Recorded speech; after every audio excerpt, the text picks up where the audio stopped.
కొద్ది నిమిషాలు వాక్యాన్ని ధ్యానం చేద్దాం. దయచేసి అందరూ రూతు గ్రంథాన్ని ఓపెన్ చేసి పెట్టండి. రూతు గ్రంథంలోకి వెళదాం. సమయం ఎవరు చూడొద్దు, జాగ్రత్తగా వాక్యాన్ని వినండి. వీలైతే కొద్ది నిమిషాలు మీ మొబైల్స్ అన్ని కూడా పక్కన పెట్టేయండి. ఫ్లైట్ మోడ్లో పెడితే గొడవే లేదు. ఏమ్మా, దేవుని కంటే గొప్పదైంది ఈ లోకంలో మరేది లేదు.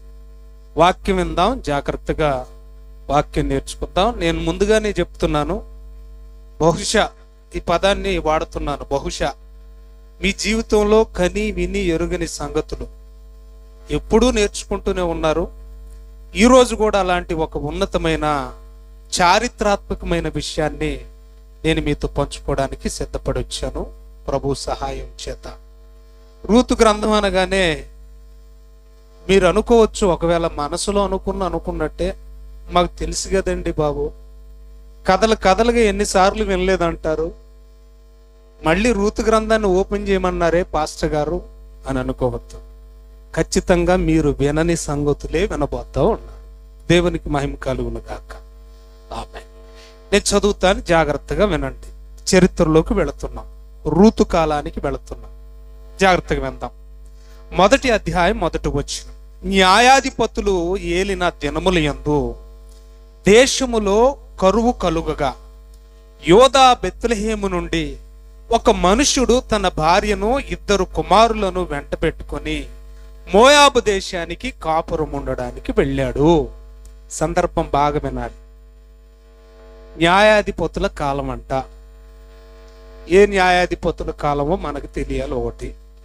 రెండోది, ఏ న్యాయాధిపతుల కాలం అని ఎందుకన్నానంటే, ఇశ్రాయేలీలను పాలించిన న్యాయాధిపతులు దాదాపు 14 మంది ఉన్నారు. కాబట్టి 14 మంది న్యాయాధిపతుల్లో ఏ న్యాయాధిపతుల కాలంలో కరువు వచ్చింది అది ఒకటి మనకు తెలియాలి. ఈ కరువు టైంలో యోదా దేశములో ఉన్న బెత్లెహేము, ఆ బెత్లెహేములో ఉన్న ఒక ఫ్యామిలీ, ఆ వివరాలన్నీ కూడా అక్కడ వ్రాయబడ్డాయి. నయోమి, అతని భర్త మహలోను, కిల్యోను, 2 కుమారులు, టోటల్గా 4 కలిసి కరువు వచ్చింది కాబట్టి ఇక్కడ తినడానికి తిండి లేదు కనుక ఎక్కడైతే ఆహారం సమృద్ధిగా దొరుకుతుందో ఆ ప్రాంతానికి వెళ్ళేవాళ్ళు. సో మోయాబు దేశంలో సమృద్ధి దొరికింది కనుక, బెత్లెహేములో కరువు వచ్చింది కనుక ఫ్యామిలీ అంతా ఎక్కడికి షిఫ్ట్ అయిపోయారు? మోయాబు దేశానికి వెళ్ళిపోయారు. అక్కడ ఎంతకాలం ఉన్నారు అని అంటే బైబిల్ మనకి ఏం చెప్తుందో చూద్దాం. దయచేసి అందరు బైబిల్ ఓపెన్ చేద్దాం. ఏమ్మా, అక్కడ దాదాపుగా చూడండి 5వ వచనం. వారు ఇంచుమించు 10 సంవత్సరములు అక్కడ నివసించారు. చూడాలి, జాగ్రత్తగా వినాలి. ఎన్ని సంవత్సరాలు ఉన్నారు అంటే, కరువు వచ్చి ఎన్నేళ్లు వాళ్ళని ఇబ్బంది పెట్టింది? దాదాపుగా 10 ఏళ్ళు ఈ కరువు బారిన పడి వీళ్ళు ఉన్నారు. ఆ తదుపరి జాగ్రత్తగా వినాలి. అక్కడికి వెళ్ళిన తర్వాత 2 మగపిల్లలకి మోయాబు దేశంలో ఉన్న 2 స్త్రీలను తీసుకొచ్చి, 2 అమ్మాయిలను తీసుకొచ్చి వివాహం చేసింది. మరి వారి బిడ్డల సంగతి బైబిల్లో మెన్షన్ చేయలేదు. పుట్టారో పుట్టలేదో కూడా మనకు తెలియదు. వ్రాయబడని సంగతుల గురించి మనం మాట్లాడుకోవడం అనవసరం. ఎలాగైతేనేమి భర్త చనిపోయాడు, 2 కుమారులు కూడా చనిపోయారు. ఈ 10 ఏళ్లలోనే ఇదంతా అయిపోయింది. భర్త జావుడు చనిపోవడం అయిపోయింది, 2 పెళ్లిళ్ళు చేస్తే ఆ 2 కుమారులు చనిపోవడం అయింది. చివరి ఆఖరికి మిగిలింది ఏంటంటే, ఈ 3 స్త్రీలు విధవరాండ్రుగా మిగిలిపోయారు. ఆ తరువాత ఒక వార్త అందింది. నయోమికి మోయాబు దేశంలో ఉండగానే ఒక న్యూస్ వచ్చింది. ఆ న్యూస్ ఏంటో మనం జాగ్రత్తగా చూద్దాం. ఏమ్మా, అందరూ బైబిల్ ఓపెన్ చేద్దాం. చూడండి, అక్కడే వ్రాయబడిన మాట 6వ వచనం. వారికి ఆహారం ఇచ్చుటకై యెహోవా బెత్లెహేములో ఉన్న తన జనులను దర్శించనని ఆమె మోయాబు దేశములో ఉండే విన్నది. వింటున్నారా? న్యూస్ అందింది. ఏమని? మరలా తిరిగి దేవుడు మా దేశాన్ని, మా ప్రాంతాన్ని దర్శించాడు, వర్షాలు కురిపించాడు, పంట పండిస్తున్నాడు, ఏమండి ఆహారం మాకు అందుతుంది అనే వార్త వినగానే వెంటనే ఆవిడ ఏం చేసిందంటే తిరుగుముఖం పట్టింది. అక్కడికి మోయాబు దేశం నుండి బెత్లెహేముకి రావడానికి సిద్ధపడిపోయింది. అలా సిద్ధపడ్డప్పుడు ఇద్దరు కోడలు కూడా కొంత దూరం వచ్చేసారు. అలా వచ్చినప్పుడు మార్గ మధ్యంలోనే ఇద్దరు కోడళ్ళకు అత్తకు సంభాషణ జరుగుతూ ఉంది. ఈమెమో, అమ్మ మీరు వయసులో ఉన్నారు, నేను ఆ పిల్లల్ని కనాలి అని అంటే నేను మళ్ళీ పెళ్లి చేసుకునే పరిస్థితి కాదు. ఒకవేళ కన్నా వాళ్ళు పెళ్ళికి ఎదిగే ఆ సమయానికి మీరేమో వయసు పైబడ్డోళ్ళు అయిపోతారు. ఇదంతా జరగని పని. వయసులో ఉన్నారు కనుక మీరు వెళ్ళి ఎవరినో ఒకరిని మీకు తగిన వాళ్ళని చూసుకుని వివాహం చేసుకుని మీ జీవనాన్ని సాగించండి, వెళ్ళిపోండి అని అంటే మీ అందరికి తెలుసు, ఓర్ప ముద్దు పెట్టింది, వెళ్ళిపోయింది. కానీ రూతు మాత్రం వెళ్ళలేదు. రూతు, అత్త నన్ను వెళ్ళమని ఆ మాట మాత్రం నీ నోటక రానివ్వక. ఎందుకంటే ఇక నేను డిసైడ్ అయిపోయాను, నువ్వు ఒంటరిదాన్ని, నువ్వు ఎక్కడికి వెళ్ళిపోతావు, నిన్ను వదిలి నేను వెళ్ళడం భావ్యం కాదు కదా. అసలు రూతు ఆలోచనలకి ఇప్పుడున్న కోడళ్ళ ఆలోచనలకి ఎంత వ్యత్యాసం ఉందో మీరు ఆలోచించాలి. కొంతమంది కోడళ్ళు, ఈ కాలంలో ఉన్న కోడళ్ళ గురించి మాట్లాడుతున్నాను సుమి, ఈ దరిద్రగూడది ఎప్పుడు చస్తే బాగుంటుందని చూసేవాళ్ళు లేకపోలేదు అత్తల్ని. అత్తల చావు కోరే కోడళ్ళు ఉన్న లోకంలో మనం ఉన్నాం, ఉన్న కాలంలో మనం ఉన్నాం. కానీ ముదిమి యందు వృద్ధాప్యంలో రక్తం ఉడిగిపోయి శరీరం అంతా ముడతలు పడిపోయి పని చేయలేని దశలో ఉన్న అత్తకు చేయూతనిచ్చే కోడళ్ళు ఎక్కడున్నారు ఈ లోకంలో చెప్పండి. దయచేసి నా వెంట రావద్దు అనే మాట మాత్రం నీవనొద్దు. ఆ పదాలు ఒక్కొక్క పదం వింటుంటే నాకైతే రక్తం మరిగింది. ఎన్నిసార్లు చదవండి మీరు ఆ మాటలు. 16వ వచనంలో ఏమంటుందో చూడు. అందుకు రూతు, నా వెంట రావద్దనియో, నన్ను విడిచిపెట్టి వెళ్ళమని చెప్పొద్దనియో, బ్రతిమాలు కొనవద్దనియో నీవు అని అనొద్దు. నీవు వెళ్ళు చోటికే నేను వస్తా, నువ్వెక్కడికి వెళ్తే అక్కడికి వస్తా. తర్వాత పదాలు చూడండి జాగ్రత్తగా. నీవు ఎక్కడ నివాసం ఉంటావో నేను అక్కడే ఉంటా. అది చెట్టు కిందైనా, అది గుడిసైనా, అది పెంకుటిల్లైనా, అది వీధిలోనైనా. తర్వాత నీ జనమే నా జనం. ఇక మోయాబీలు కాదు నా జనం. ఒక్కసారి మీ అబ్బాయిని చేసుకున్నాను కాబట్టి ఇక్కడ కులము లేదు, గాడిది గుడ్డు లేదు. అర్థమవుతుంది మీకు? ఒక్కసారి మానవత్వం ఉండాలండి. కులం ఎక్కడుందండి బాబు? వృత్తిని బట్టి కులం వచ్చేసింది. ఈ రోజుల్లో అసలు కులమే లేదు. కులం కాదు కదా, దేశ విదేశాలలో ఏమండి తెలుగు వాళ్ళు అమెరికన్స్ని చేసుకోవట్లేదా? మరి వాళ్ళదే కులం, మందే కులం. జాతే మార్పు, దేశమే మార్పు, ప్రాంతమే మార్పు. ఇక్కడ కూడా దేశమే మార్పు. మోయాబు దేశం, యోదయ దేశం, 2 దేశాల వాళ్ళు పెళ్లి చేసుకున్నారు.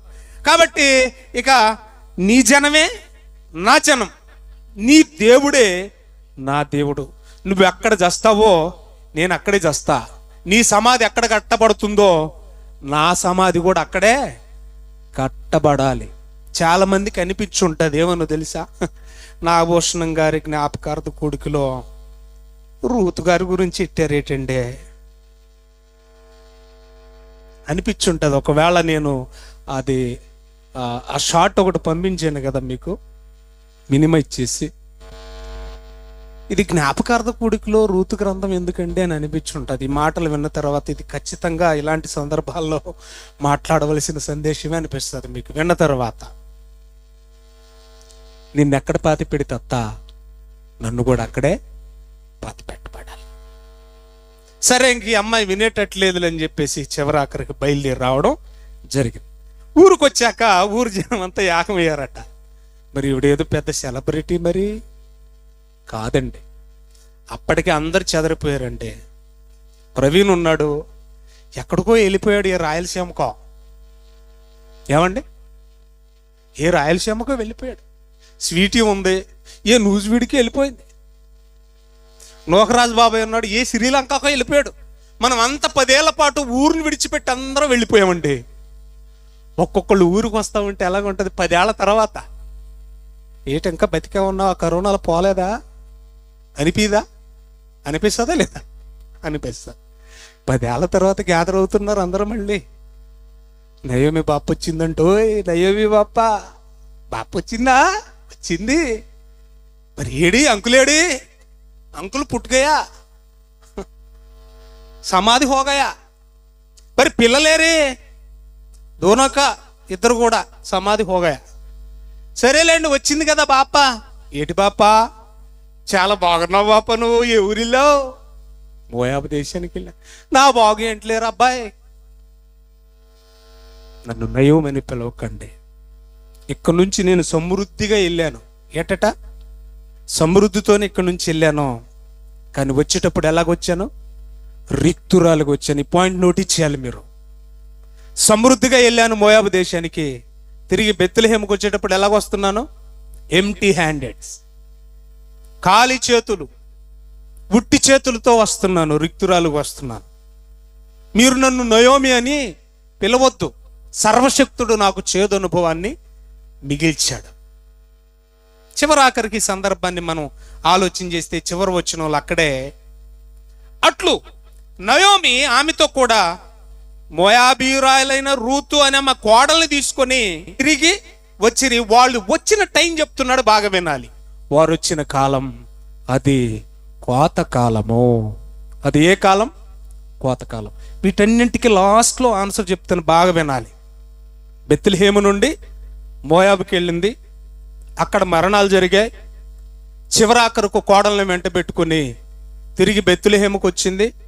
వస్తా వస్తా ఒంటరిగా రాలేదు, ఒక అన్యురాల్ని వెంట పెట్టుకొని వచ్చింది. మళ్ళీ చెప్తున్నాను, ఒక అన్యురాల్ని వెంట పెట్టుకొని వచ్చింది. సొంత ఇంటికి మళ్ళీ చెప్తున్నాను, ఒక అన్యురాల్ని వెంట పెట్టుకొని వచ్చింది.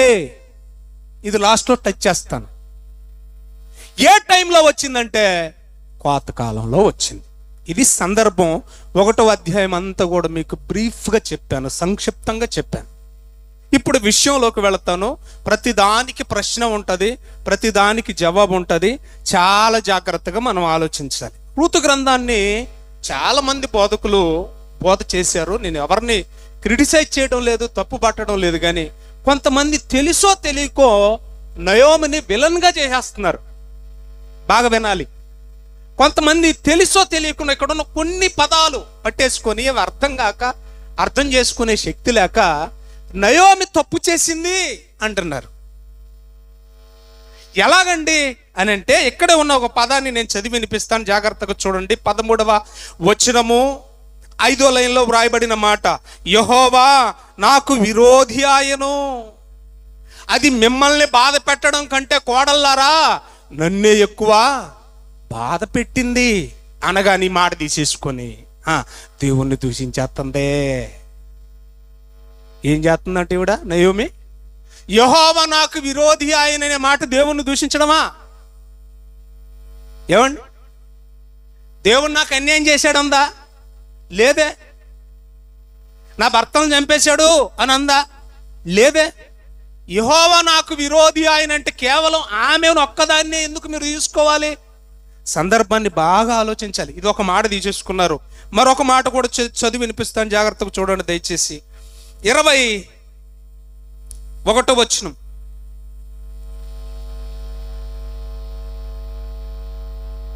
20వ వచనం, సర్వశక్తుడు నాకు చాలా దుఃఖము, దేవుడు నాకు దుఃఖం కలుగు చేశాడు అన్నది అన్యాయం చేశాడని ఉందా? ఈ మాట కూడా తీసేసుకున్నారు చాలామంది. ఈ 2 మాటలు తీసుకుని ఏమంటారంటే నయోమి చేసిన పొరపాట్లు. ఇది ఒక పెద్ద ప్రసంగం. మళ్ళీ కరువు వస్తేనండి, పక్కన కొత్తపల్లి ఉందండి, పక్కన మూలపేట ఉందండి. ఏమండి, ఇటు పక్కన ఉన్న లైట్ హౌస్కి ఎందుకు వెళ్ళిందండి? అక్కడ ఉన్నదంతా ఆర్ఎస్ఎస్లు అయితేనే. వీళ్ళ వాదన ఏంటంటే, ఇన్ని దేశాలు ఉండగా కరువు టైంలో అన్య దేశమైన మోయాబు దేశానికి ఎందుకు వెళ్ళింది?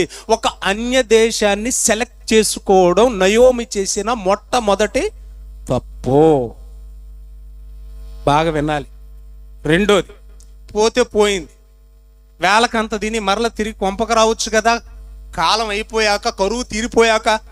అక్కడికి వెళ్ళిన తర్వాత రెండో పొరపాటు ఏంటంటే, ఎంతమంది భూమి మీద పిల్లలు ఉండగా, స్త్రీలు ఉండగా, మోయాబీరాండ్రు అనగా అన్యులైన 2 తీసుకొచ్చి కుమారులకు పెళ్లి చేయడం మరొక తప్పు.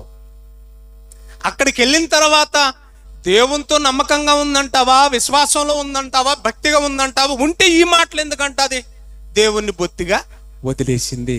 కాబట్టి 3 జరిగాయి కాబట్టి 3 సావులు అక్కడ సంభవించాయి.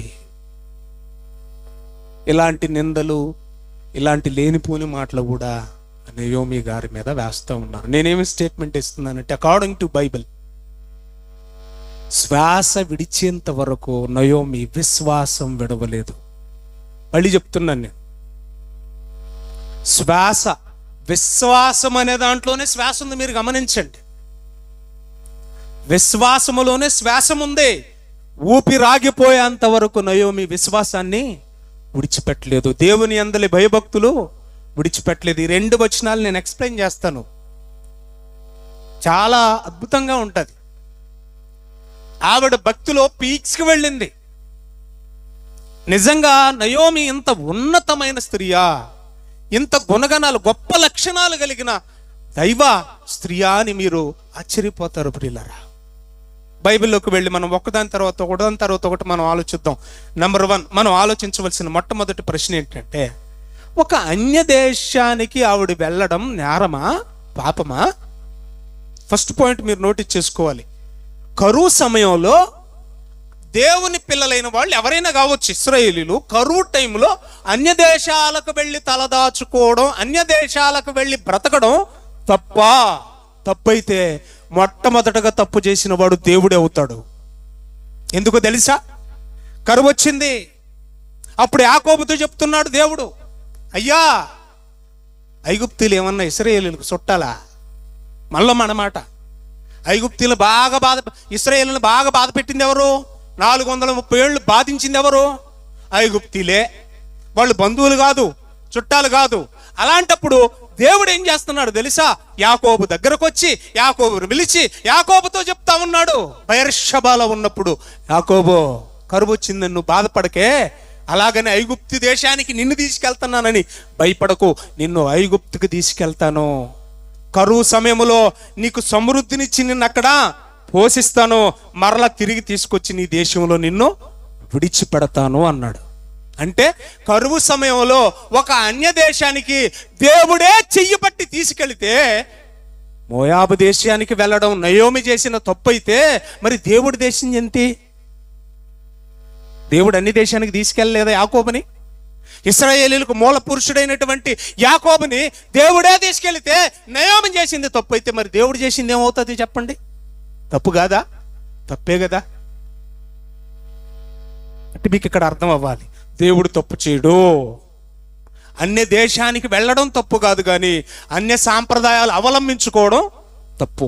పాపుల మధ్య ఉండడం తప్పు కాదు, కానీ పాపాన్ని నేర్చుకోవడం, పాపాన్ని చెయ్యడం తప్పు. అందుకని మనం బైబిల్ని ధ్యానం చేస్తుంటే కొన్ని సందర్భాలు చూడండి, దేవుని పిల్లలైన వారు కరువు సమయాల్లో ఎక్కడికెక్కడికి వెళ్ళారో కొన్ని సందర్భాలు మనం చూద్దాం బైబిల్లో. నంబర్ 1, దయచేసి అందరు బైబిల్ ఓపెన్ చేద్దాం. నేను ఇప్పుడు మాట్లాడిన సందర్భాన్ని ఆదికాండం 46వ అధ్యాయం 2వ వచనం చదువుదామండి. ఆదికాండం 46వ అధ్యాయం 2వ వచనం చదువుదాం. తీసారమ్మా? తీసిన వాళ్ళు వెంటనే చదవండి. అప్పుడు రాత్రి దర్శనముల యందు దేవుడు యాకోబు యాకోబు అని, మరొక పేరు కదా యాకోబుకి, ఇశ్రాయేలు అనే పేరు అని పిలిచును. అందుకు ఆ ఇశ్రాయేలు లేదా యాకోబు అనబడిన అతడు, చిత్తము ప్రభువా అన్నాడంట. 3వ వచనం, ఆయన నేనే దేవుడను, నీ తండ్రి దేవుడను, ఐగుప్తుకు వెళ్ళుటకు భయపడకము, అక్కడ నిన్ను గొప్ప జనముగా చేస్తాను, నేనే నిన్ను ఐగుప్తుకి తీసుకెళ్తాను, అంతేకాదు నిశ్చయముగా నేనే మరలా నిన్ను తీసుకొస్తాను అన్నాడు. ఒక అన్య దేశానికి ఎవరు తీసుకెళ్తున్నారు? దేవుడే తీసుకెళ్తున్నాడు. అంటే నయోమి ఎంపిక తప్పు కాదు. నయోమి తప్పు చేయలేదు, చెయ్యదు. మరొక సందర్భాన్ని చూపిస్తాను. రాజుల 2వ గ్రంథం 8వ అధ్యాయం 1వ వచనం నుండి చదువుదాం. అప్పుడు కూడా కరువు టైమే. రాజుల 2వ గ్రంథం, కరువు సమయంలో ఒక స్థలము నుండి అన్య దేశానికి వెళ్ళడం నేరమా? అది మన ప్రశ్న. దానికి సమాధానం వెతుకుతున్నాం ప్రియులారా. 8వ అధ్యాయం 1వ వచనం, ఒకనాడు ఎలీషా తాను బ్రతికించిన బిడ్డకు తల్లి అయిన ఆమెను పిలిచి, ఇంతకు ఎవరీమె? తాను బ్రతికించిన బిడ్డకు తల్లి అయిన ఆమెను పిలిచాడట. ఎవరామె? షూనేమీయురాలు. ఎవరండి ఈవిడ? షూనేమీయురాలు. ఎలీషాకు గెహజీకి ఇంటి మీద గది కట్టి మంచమేసి దీపం పెట్టి బైబిల్ పెట్టుకోవడానికి ఒక స్టాండ్ ఇచ్చి ఆహారం ఇచ్చి వారు వచ్చినప్పుడు ఆతిథ్యం ఇస్తున్న మహాతల్లి ఉందే, ఆ తల్లికి బిడ్డ పుడితే బిడ్డ చనిపోతే మరలా ఎలీషా వచ్చాడు.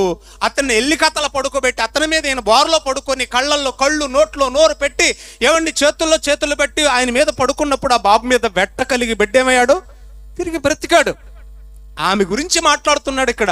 అదేనని మీకెలా తెలుసండి అని మీరు నన్ను అడగొచ్చు ప్రియులారా. 4వ అధ్యాయం 8వ వచనం ఇదే రాజుల 2వ గ్రంథం 4వ అధ్యాయం 8వ వచనం ఒకసారి టచ్ చేద్దామండి.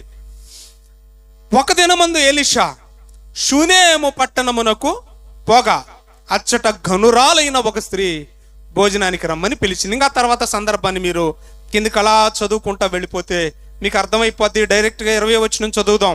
వాడు ఆ బాలుని ఎత్తుకొని వాని తల్లి వద్దకు తీసుకొని పోయాను. పిల్లోడు మధ్యాహ్నం వరకు తల్లి తొడ మీద పడుకొని చచ్చిపోయాడు. తర్వాత చివరి వచనాల్లో మనం చదువుతూ ఉంటే చివరాఖరికి ఆ బిడ్డ బ్రతికినట్లుగా మనకి కనబడతా ఉంది. ఇంక నేను ఆ సందర్భాన్ని టచ్ చేయడానికి ఇష్టపడట్లేదు. ఇప్పుడు 8వ అధ్యాయం మొదటి వచనానికి వద్దాం. ఒకనాడు ఎలీషా తాను బ్రతికించిన బిడ్డకు తల్లి అయిన ఆమెను పిలిచాడంటే ఎవరు అనేది క్లియర్ అయిపోయింది మీకు. 4వ అధ్యాయం టచ్ చేసాం మనం. ఎవరు ఆవిడ? ఘనురాలైన షూనేమీయురాలు. ఆమెను పిలిచి ఏం చెప్తున్నాడు చూడండి. అమ్మా, యెహోవా క్షామకాలము రప్పింపబోచున్నాడు. ఇక్కడ కూడా ఏమి రాబోతుంది? కరువు. క్షామం అంటే ఏంటి? కరువు రాబోతుంది. చదువుదామండి జాగ్రత్తగా. ఎంతకాలం కరువు రాబోతుందంటే 7 సంవత్సరములు దేశములో క్షామము రాబోతుంది. కాబట్టి నీవు లేచి నీవును నీ ఇంటి వారును మీరు ఎక్కడ ఏ దేశము ఏ ప్రాంతం వెళ్ళాలనుకుంటున్నారో చూస్ యువర్ సెల్ఫ్ అన్నాడు చూడండి. అక్కడ నిర్ణయం మీదే. దైవజనుడు తప్పు చెప్తాడా? చెప్పడు కదా. తర్వాత మాట చూడండి. మీరే నిర్ణయించుకోండి, మీకు ఎక్కడ అనుకూలమో అచ్చటికి మీరు పొండి అని చెబితే ఆ స్త్రీ లేచి దైవజనుని మాట చొప్పున. ఏ మాట ఇది? దైవజనుని మాట చొప్పున.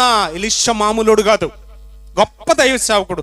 ఆయన మాట చొప్పున చేసి తన ఇంటోళ్ళని తీసుకొని ఎక్కడికి వెళ్ళింది? పోయి పోయి పోయి సింహం నోట్లు ఎట్టింది తలకాయ. ఎవరండి? ఏ దేశం వెళ్ళింది చెప్పండి? ఫిలిస్తీన్ల దేశం. అసలు ఇశ్రాయేలీలకి ఫిలిస్తీన్లకి ఏమైనా సెట్ అవుద్దా? మాట్లాడండి. ఎప్పుడు పోరే. ఎవరెవరికి? ఇశ్రాయేలీలకి ఫిలిస్తీన్లకి. ఆ ఫిలిస్తీన్లో ఆజానుబాహుడు ఉన్నాడు గొల్యాతు కదా. వాడి తల నరికాడు దావీదు. గాతువాడైన గొల్యాతు అని వ్రాయబడి ఉంటుంది. ఫిలిస్తీన్లు అంటే బద్ధ శత్రువులు. ఎవరికి? ఇశ్రాయేలీలకి. పోయి ఎక్కడికి వెళ్ళింది? అన్య దేశం. మరి పచ్చిగా మాట్లాడాలంటే పచ్చి అన్య దేశం వాళ్ళకి. ఆ ప్రాంతానికి వెళ్ళి ఈవెన్ నిర్ణయం తప్పందామా? ఈవెన్ నిర్ణయం తప్పందామంటే దైవజనుని మాట చొప్పున ఉంది మళ్ళీ అక్కడ. మరి దైవజనుడు ఏమన్నా తప్పు నిర్ణయాలు ఇచ్చేస్తాడా? ఎలీషా ఇవ్వడో. తప్పు కాదు. అన్యదేశం వెళ్ళింది. అన్యదేశం వెళ్ళింది స్వజనుల దగ్గరికి కాదు. మరొక మాట చూపిస్తాను బైబిల్లో. జాగ్రత్తగా నోట్ చేయండి ప్రియులారా, చాలా జాగ్రత్తగా నోట్ చేయండి. రెఫరెన్స్ రాసుకోండి, ఇంటికి వెళ్ళి చదవండి. రాజుల మొదటి గ్రంథం 17వ అధ్యాయము మొదటి 4 వచనాలు రాసుకోండి. ఏమండి? రైట్. ఇప్పుడు దేవుడు సెలవిచ్చాడు. ఆ కాలంలో ఆహాబు రాజుగా ఉన్నాడు. నేను మాట్లాడేది ఏలియా కాలం. ఇందాక మాట్లాడుకుంది ఎలీషా కాలం. షూనేమీయురాల్ని 7 సంవత్సరాలు అన్య దేశానికి వెళ్ళమని చెప్పిన సందర్భం. కానీ ఇప్పుడు మనం మాట్లాడుకుంటున్న రాజుల మొదటి గ్రంథం ఏలియా కాలం. ఏలియా కాలంలో కూడా కరువు వచ్చింది. మీకు తెలుసు, 3.5 సంవత్సరాలు వర్షాలు పడలే. రైట్. అది ప్రవచించిన ప్రవక్తే ఏలియా. ఆ టైంలో దేవుడే చెప్తున్నాడు సాక్షాత్. ఏమన్నాడు తెలుసా?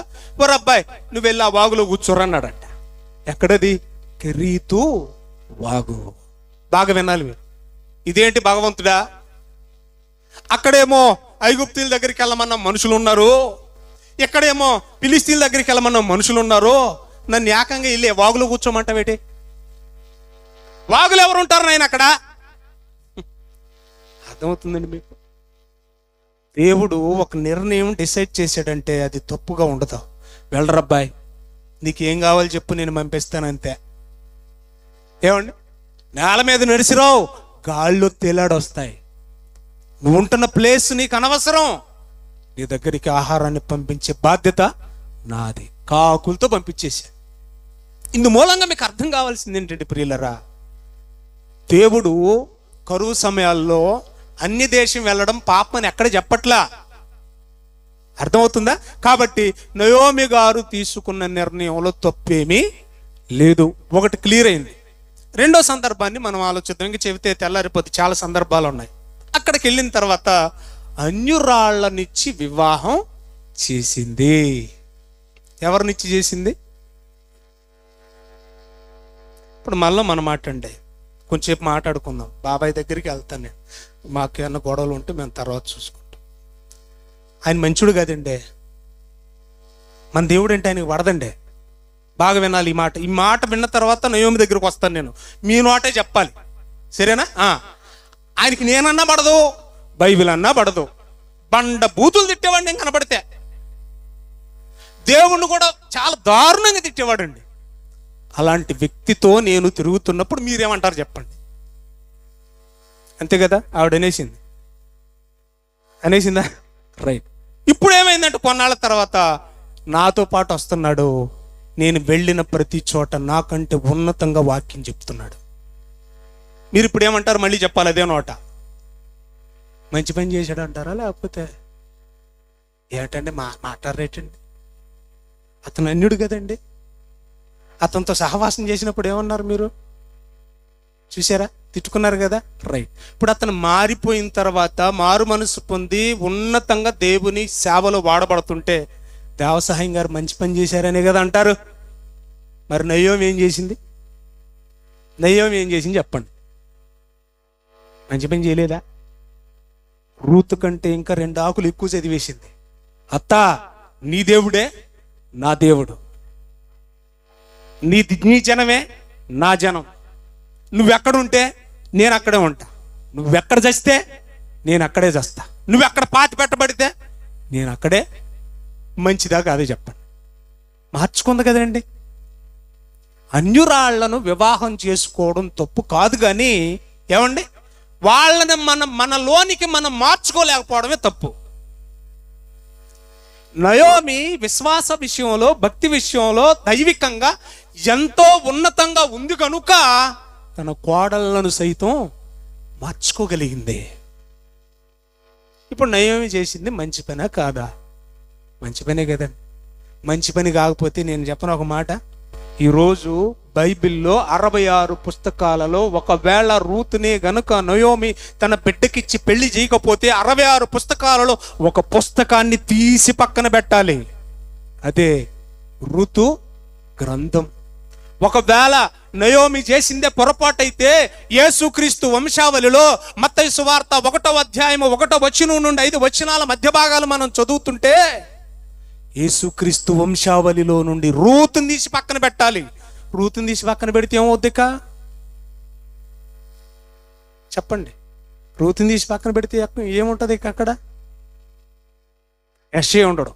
యెషయాని తీసి పక్కన పెడితే దావీదు ఉండడు. దావీదుని తీసి పక్కన పెడితే చెప్పండి ప్రియులారా, ఉంటారా? ఇదేంటనుకుంటున్నారు? రూతును నయోమి కోడలుగా చేయడం దైవ సంకల్పం. కాబట్టి ఆవిడ వివాహ నిర్ణయంలో కూడా ఎలాంటి పొరపాటు ఎన్నన్నా చెప్పండి పాస్టర్ గారు, అక్కడికి ఈవిడ తీసుకున్న నిర్ణయాలు బాగోలేవు కాబట్టి అక్కడ వాళ్ళ భర్త చచ్చిపోయాడు, పిల్లలు చచ్చిపోయారు. పోనివ్వండిలేండి, ఇంటి దగ్గర ఉంటే ఏమైనా బతుకుతారా? మళ్ళీ మన మాట. సరే, అక్కడికి వెళ్ళారు కాబట్టి చనిపోయారు అనుకుందాం. పోనీ ఇంటి దగ్గర ఉంటే ఏమైనా బ్రతుకుతారా? అల్లూరు రామలింగ అయ్యయ్యో బెడ్రూమ్లో ఉన్న బతికేసేవాడండి, బాత్రూమ్కి వెళ్ళి చచ్చిపోయాడండి అంటారా? మాట్లాడండి. ఎక్కడ చచ్చిపోయాడైనా? బాత్రూంలో చచ్చిపోయాడు. విలన్ పాత్రలు పోషించాడు, విలక్షణ నటుడుగా పేరు తెచ్చుకున్నాడు, హాస్య నటుడుగా పేరు తెచ్చుకున్నాడు. జయప్రకాష్ నారాయణ, రాయలసీమ. అయ్యయ్యో వంటగదిలో టీ పెట్టుకుంటున్నా బతికేవాడండి, బాత్రూమ్కి వెళ్ళి చచ్చిపోయాడు అంటారా? ఆయన బాత్రూంలోనే చచ్చిపోయాడు. చావు నువ్వెక్కడున్నా పలకరిస్తుంది. దుబాయ్లో చచ్చిపోలేదా మనోళ్ళు ఎవరు? అమెరికాకు వెళ్ళిపోయిన వాళ్ళు అమెరికాలో చనిపోలేదా మనోళ్ళు ఎవరు? ఇంట్లో ఉంటేనే బతికేస్తాం అనుకోవడం ఎంత అన్యాయం. ఇందిరాగాంధీ ఇంట్లోనే ఉందండి. చావు ఇంట్లోనే పలకరించింది. మళ్ళీ రాజీవ్ గాంధీ దగ్గరకు వచ్చి అయ్యి బాబోయ్ ఆయన కనుక తమిళనాడు వెళ్లకుండా ఉండుంటే, ఇంట్లో ఉండుంటే బతుకునండి అని అంటే ఆన్సర్ అక్కడే ఉంది. మరి ఇంట్లో ఉన్న ఇందిరాగాంధీ బతికిందా? కాబట్టి ఇందు మూలంగా మనకు అర్థం కావాల్సింది, ఏదో మోయాబు దేశానికి వెళ్ళింది కాబట్టి, అక్కడ తీసుకున్న నిర్ణయాలు సరిగ్గా లేవు కాబట్టి, ఎంపిక సరిగ్గా లేదు కాబట్టి చచ్చిపోయారు అనడం చాలా పొరపాటు. చావు ఎక్కడున్నా మనల్ని పలకరిస్తుంది. సువార్తకు వెళుతున్నా పలకరిస్తుంది, ప్రయాణమే వెళ్ళిపోతున్నా పలకరిస్తుంది, కూర్చున్నా పలకరిస్తుంది, నిద్రపోతున్నా కూడా పలకరిస్తుంది.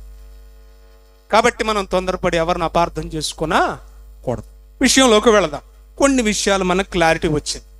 ఇప్పుడు మనకు అర్థం కావాల్సిన మరొక సందర్భం ఏంటంటే ప్రియులారా, ఏ న్యాయాధిపతుల కాలంలో కరువు వచ్చింది? మెయిన్ పాయింట్లోకి వచ్చాం మనం. అందరూ రూతు గ్రంథానికి వెళదాం. మళ్ళా ఏమండి, రూతు గ్రంథానికి మనం వెళదామండి.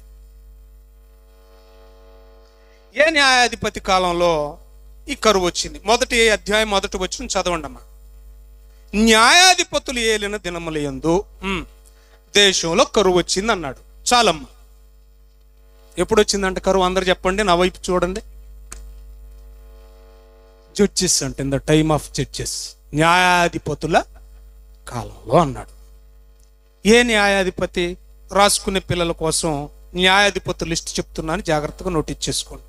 నంబర్ 1 ఒత్నీయేలు, 2ది యహూదు, 3ది షమ్గరు, 4 దెబోరా, 5 గిద్యోను, 6 తోల, 7 యాయిరు, 8 యొఫ్తా, 9 ఇప్సాను, 10 ఏలోను, 11 అబ్దోను, 12 సంసోను, 13 ఏలి, 14 సమూయేలు.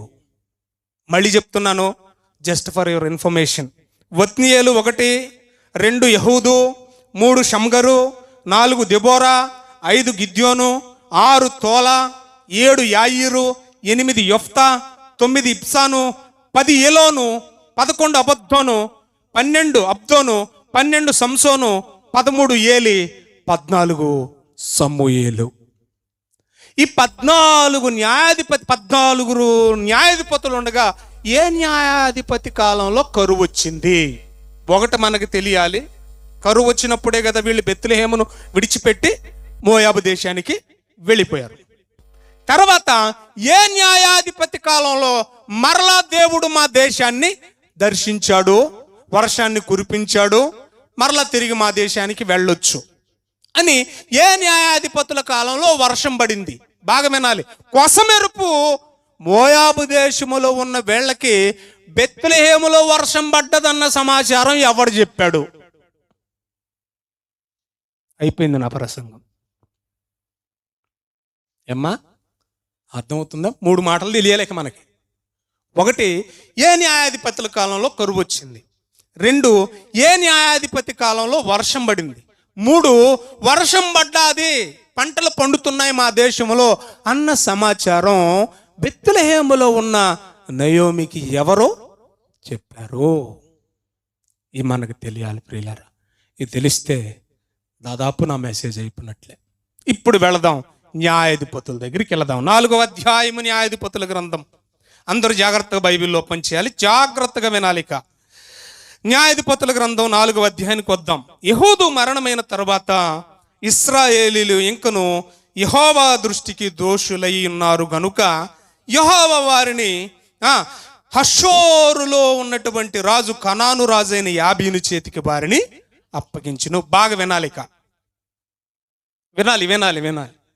ఇక్కడ ఒక రాజు ఒక న్యాయాధిపతి చనిపోయిన తర్వాత అన్నాడండి. బాగా వినాలి. ఏ న్యాయాధిపతి అంట?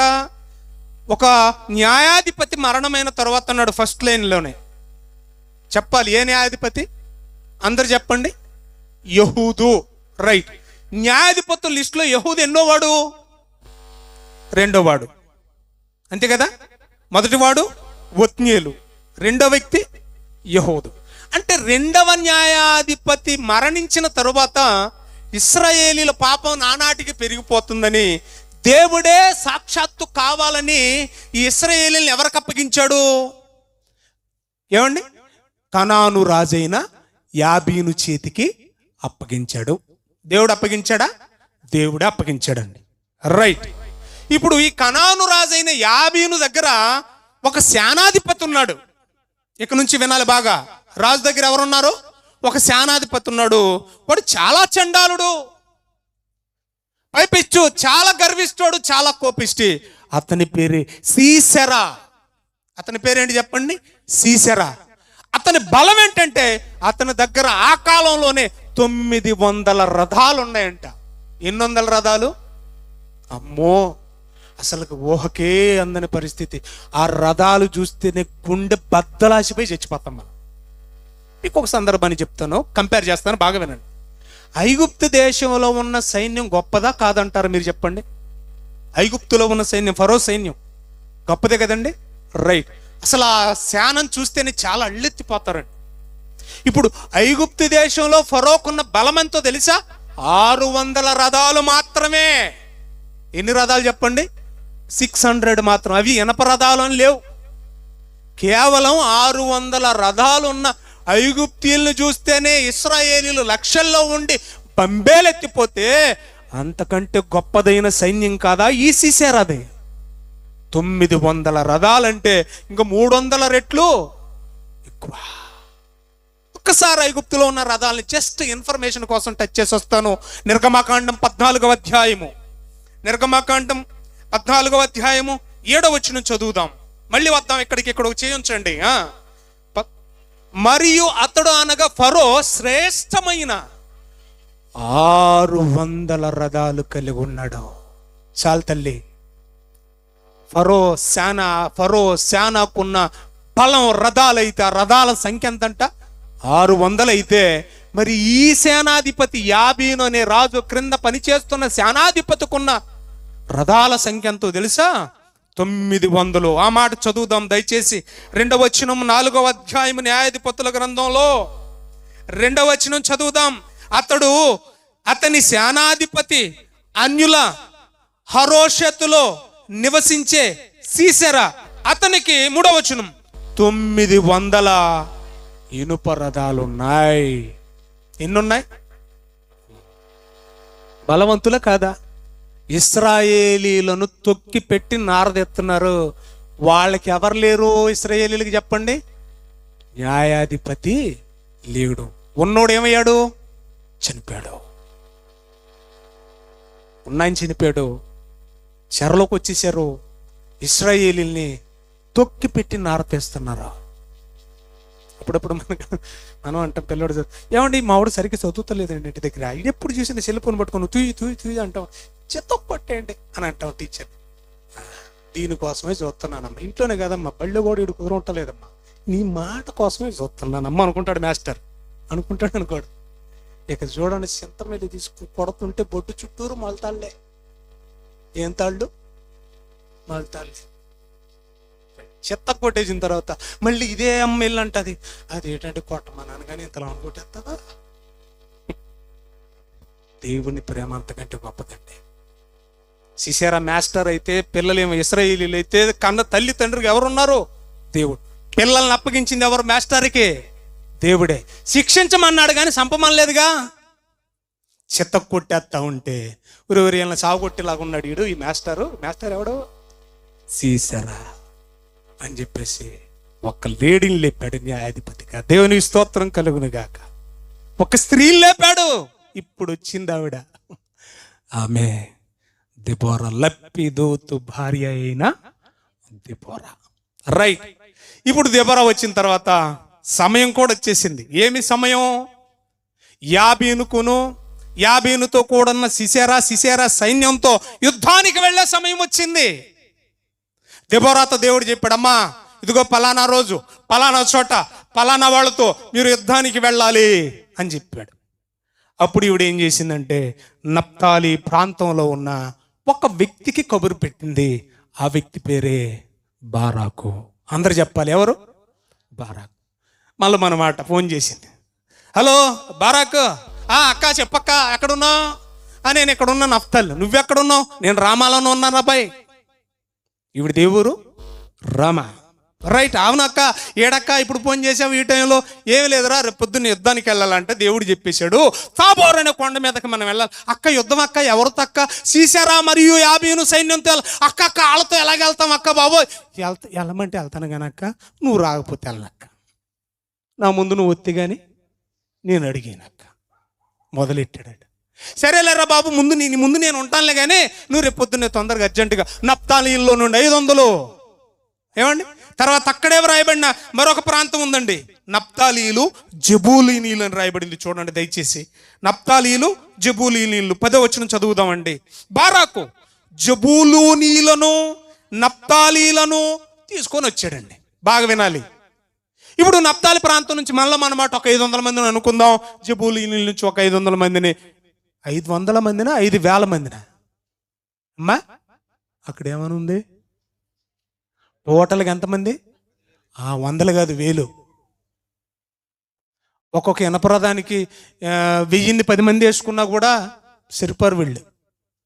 సరే, మొత్తానికి ఒక 10,000 మందిని వెంట పెట్టుకుని తెల్లారు వచ్చాడంట. అక్క ముందు బయలుదేరింది, తమ్ముడు వెనకాల బయలుదేరాడు. మొత్తం ఈ 10,000 మంది కలిసి తాబోరు అనే కొండ ఎక్కేశారు. ఇప్పుడు ఎక్కడ ఉన్నాం మనం? కొండ మీద ఉన్నాం. ఏం కొండది? తాబోరు. బాగా వినాలి. ఇక్కడ తాబోరు ఇది కొండ అనుకుందామండి కొంచెంసేపు. ఆ కొండ కింద కీషోను అనే వాగు ఉంది. బాగా వినాలి. ఇది కొండ అమ్మా, ఇలా చూడండిరా. ఇదేంటిది? కొండ. కొండ కింద ఏముంది? వాగు ఉంది. ఈ వాగు 2 చీలికలు ఉంది. ఒకటి పాత వాగు, 2 కొత్త వాగు. మాట్లాడాలి. ఒకటి పాత వాగు, 2 కొత్త వాగు, 2 చీలికలు. ఈ వాగు పేరేంటి? కిషోను. రైట్. ఇప్పుడు ఇదిగో కనానుకు సంబంధించిన రాజు. బాగా వినండి, ఇక్కడుంది వాళ్ళ ప్లేసు. దాన్ని ఆనుకొనే యాయేలు గుడారం ఉంది. ఈ వాగుకు దగ్గరలోనే యాయేలు గుడారం ఉంది. మర్చిపోవద్దు దయచేసి, సరేనా? అక్కడికి కూడా వెళ్తాను, కంగారు పడకండి. రైట్. వీళ్ళు కొండ మీదకి వచ్చారా? రైట్. ఇప్పుడు సీసెరా సైన్యాన్ని వెంట పెట్టుకుని ఎక్కడికి వచ్చాడు?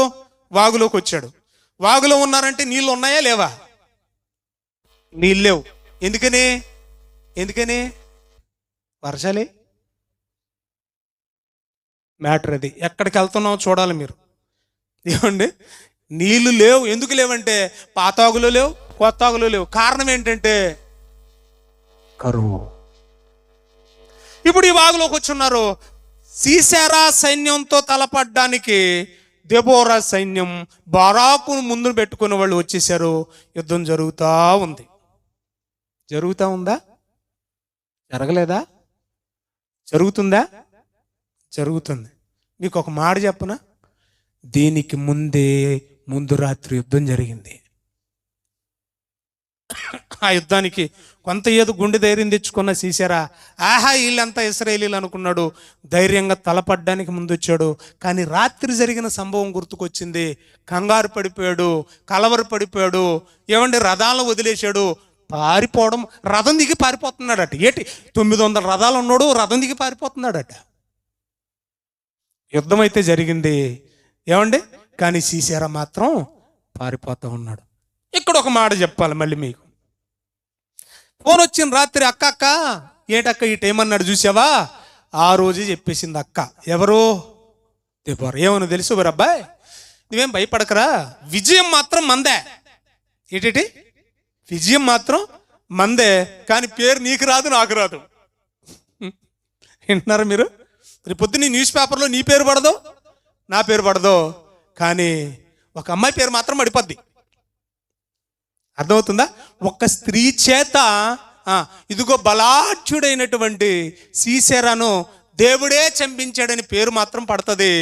ఆ పేరు నీకు రాదు, నాకు రాదు. ఆవిడే యాయేలు. ఎవరావిడ? అది ముందే చెప్పేసింది అక్క. రైట్. యుద్ధం జరుగుతుంది. ఆ రాత్రి ఏం జరిగిందో చూద్దాం ఒకసారి. అందరూ బైబిల్ ఓపెన్ చేద్దాం దయచేసి. 15వ వచనం చదువుదాం. 4వ అధ్యాయము. బారాకు వారిని హతము చేయనట్లు యెహోవా సీసెరాను అతని రథాలన్నింటినీ సర్వసేనను కలవరపరచగా. పదాన్ని అండర్లైన్ చేయండి. సీసెరా సైన్యాన్ని ఎవరు కలవరపరిచారట? యెహోవా కలవరపరిచాడట. కలవరపరచగా సీసెరా ఏం చేశాడు? రథము దిగి కాలి నడకన పారిపోయి ఎక్కడికి పారిపోయాడట? ఏమండి? అక్కడే వ్రాయబడిన వచనాన్ని నేను చదివిస్తున్నాను, చూడండి దయచేసి. 11వ వచనం. దెబోరాయు అతనితో కూడా పోయెను. అంతలోగా కయీనీయుడైన హెబెరు అనే పదం నోటిచ్చేయండి. మోషే మామయ్య అయిన హోబాబు సంతతి వారైన కయీనీయుల నుండి వేరుపడి కెదేషునొద్దునున్న జయిన్నీములో మస్తకి వృక్షమునొద్ద తన గుడారము వేసుకొనెను. మస్తకి వృక్షము దగ్గర జయిన్నీములో ఏమండి గుడారాన్ని వేసుకున్నాడంట. ఆయన పేరేంటి చెప్పండి? హెబెరు. బాగా వినాలి. హెబెరు ఎక్కడ? సింపుల్గా మస్తకి వృక్షం దగ్గర గుడారం వేసుకున్న ఒక వ్యక్తి. ఆయన పేరేంటి చెప్పండి? హెబెరు. ఇంతకీ హెబెరు ఎవరు? ఇక్కడే చదువుతాం. 21వ వచనం. పిమ్మట హెబెరు భార్య అయిన యాయేలు. ఇప్పుడు యాయేలు గుడారం అన్నా చెప్పాలి, హెబెరు గుడారం అన్నా ఒకటే. ఎందుకని? వాళ్ళిద్దరు భార్య భర్తలు. అర్థమైందా? రైట్. ఇప్పుడు మనోడు ఈ రథాన్ని దిగేసి కాలినడకన ఏం చేస్తున్నాడట? పారిపోయి ఈ హెబెరు గుడారములో లేదా యాయేలు గుడారములో చొచ్చాడు. ఇక్కడ నా పాయింట్.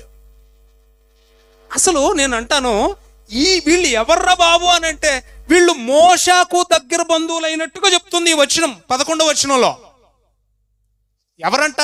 ఈ యాయేలు సంతతి వాళ్ళు. మోషే వాళ్ళకి కోత దగ్గరగా ఉన్న సంబంధం మనకు కనబడుతుంది. ఇప్పుడు ఇశ్రాయేలీలకి దగ్గర సంబంధులైతే ఇశ్రాయేలీలే సీసెరా వాళ్ళకి శత్రువులైతే, బాగా వినాలి మాట, వీడెళ్ళి శత్రువుల కొంపలు ఎందుకు జొరబడ్డాడు? అర్థమవుతుందా నా మాట? మోషే ఇశ్రాయేలీయుడేనా? ఇశ్రాయేలీయుడే. ఇప్పుడు ఈ యాయేలు హెబెరు వీళ్ళెవరో అన్నట్టు కనబడుతుంది మనకి. మోషే సంతతికి కొత్త దగ్గరగా వాళ్ళుగా కనబడుతున్నారు. ఇక్కడే కదా మనం చదువుకున్నాం. మోషే మామ ఈ సంతతి గురించి మాట్లాడుకున్నాం 11వ వచనంలో. మరి వాళ్ళకి ఇశ్రాయేలీలకి ఈ హెబెరు ఈ యాయేలు బంధువులు అయితే దగ్గరోళ్ళు అయితే శత్రువుల ఇంట్లోకి ఎందుకు వెళ్ళాడు ఈ సీసెరా రథాన్ని దిగేసి పారిపోయి? రెండో కోణం ఆలోచించాలి మనం. ఎందుకు వెళ్ళాడంటే ఒకవైపు వాళ్ళకే కాదు, మరొక వైపు కనాను రాజైన యాబీనులకు కూడా దగ్గరే. కనాను రాజులకు కూడా చెప్పండి వీళ్ళు దగ్గరే. రెండు రకాలుగా సంబంధం ఉంది. ఈ విధులు మా చుట్టాలే, ఈ విధులు మా చుట్టాలే.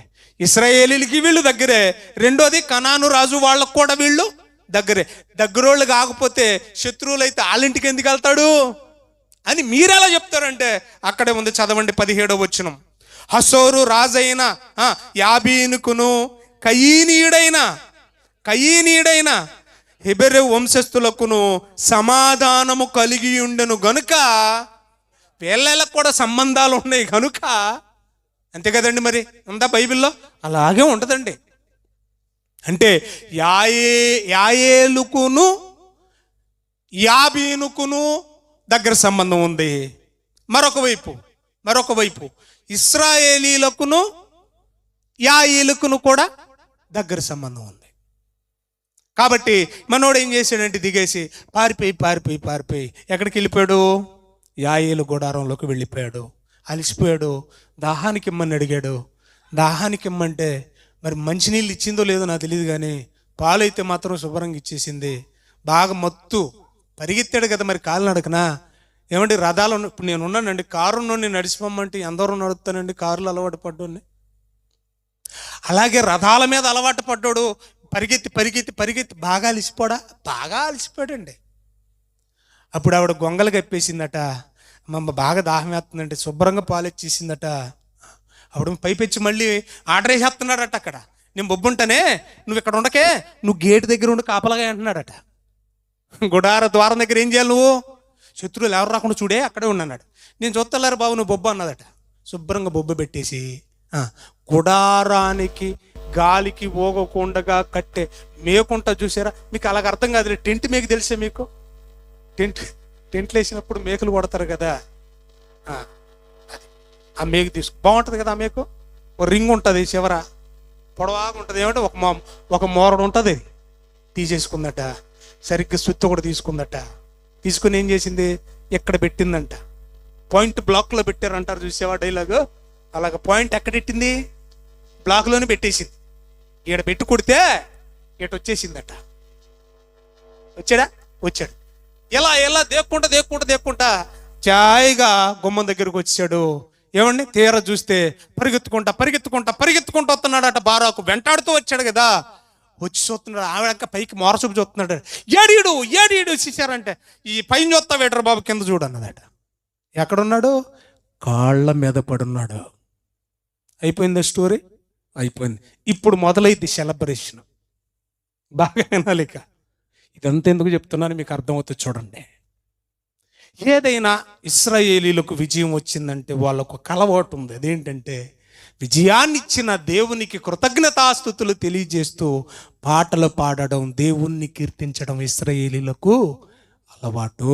మీ అందరికీ తెలుసు, ఫరో సైన్యము ఎర్ర సముద్రంలో మునిగిపోయినప్పుడు ఇశ్రాయేలీలకు దేవుడు విజయాన్ని ఇచ్చినప్పుడు మిరియాం ఏం చేసింది, మాట్లాడండి, పాటలు పాడేసింది.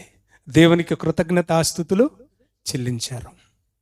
అలాగే ప్రియమైన దేవుని వారలారా, మీరు బాగా గమనించండి. యోర్దాను నదిని 2 పాయలు చేసుకుని వాళ్ళు వచ్చిన తర్వాత యెరికో పట్టణాన్ని ముట్టడి వేసి విజయం పొందిన తర్వాత కూడా వాళ్ళు దేవునికి కృతజ్ఞతాస్తుతిగా పాటలతో దేవుణ్ణి గణపరిచారు. ఇలాంటి సందర్భాలు మనకు చాలా కనపడుతున్నాయి. అలాగే దావీదు బాలుడుగా ఉన్నప్పుడే గొల్యాతు తలను నరికేసినప్పుడు విజయం సాధించారు వాళ్ళు. యుద్ధము యెహోవాదే కదా పాట పాడారు. దేవునికి ఘనత, మహిమ, ప్రభావాలు చెల్లిస్తూ పెద్ద పండుగ చేసుకున్నారు. అలాంటి పండుగల్లో ఒక పండుగ మనం కూడా చేసుకుంటాం కదా, ఏంటిది, దీపావళి. చేయమా, నరకాసురుణ్ణి అంటారు కదా, అంటామనవా? అదేటమ్మలాగా ఉన్నారు. ఎందుకు చేయరు, అబద్ధం ఆడకండే. దీపాలు ఎట్టుకోరా ఆ రోజు, టపాసులు కాల్చుకోరా ఆ రోజు. కులాలకు మతాలకు అతీతంగా ఒక దుర్మార్గుని వేసేసామన్న ఆనందమే కదా, రైట్. సరే, విషయానికి వద్దాం. అలాంటి సెలబ్రేషనే ఒకటి జరుగుతుంది. ఎందుకంటే భయంకరుడైన, కరుడు గట్టిన ఒక క్రూరుణ్ణి దేవుడు చంపేశాడు, మనకి విజయాన్ని అనుగ్రహించాడని పెద్ద సెలబ్రేషన్. ఏంటి చెప్పండి, ఇది పెద్ద విజయోత్సవం జరుగుతూ ఉందండి. పండగ రోజు, తీర్థం ఆ రోజు, జాతర రోజు. 5వ అధ్యాయానికి వద్దాం. ఇక జాతరలోకి వచ్చాము. ఇప్పుడు మనం ఎక్కడున్నాం, జాతరలో ఉన్నాం. 5వ అధ్యాయం తీద్దామండి. మొదట్లో ఏం చదవండి దయచేసి. ఆ దినమున దెబోరాయు ప్రవీణ్ ముందుకు వస్తాడు, పాట పెడతాడు. సెలబ్రేషన్ సాంగ్ అండి, ఇందాం. 5వ అధ్యాయం మొదటి వచనం. ఆ దినమున, ఏ దినమున, సిసేరా చచ్చిన దినమున, అంతే కదండి. ఇశ్రాయేలీలకు విజయం వచ్చిన దినమున, ఆ దినమున దెబోరాయు అబీనోయము కుమారుడైన బారాకు ఇద్దరు కలిసి సెలబ్రేషన్ సాంగ్ మొదలెట్టారట. ఏం చేశారట, కీర్తన పాటలు. ఒకసారి పల్ల విందామండి. ఒకసారి సండే స్కూల్ పిల్లల కోసం తయారు చేసిన పాట అది, జస్ట్ వినండి పల్ల. దెబోరా మేలుకొనుము, బారాకు పాట పాడు.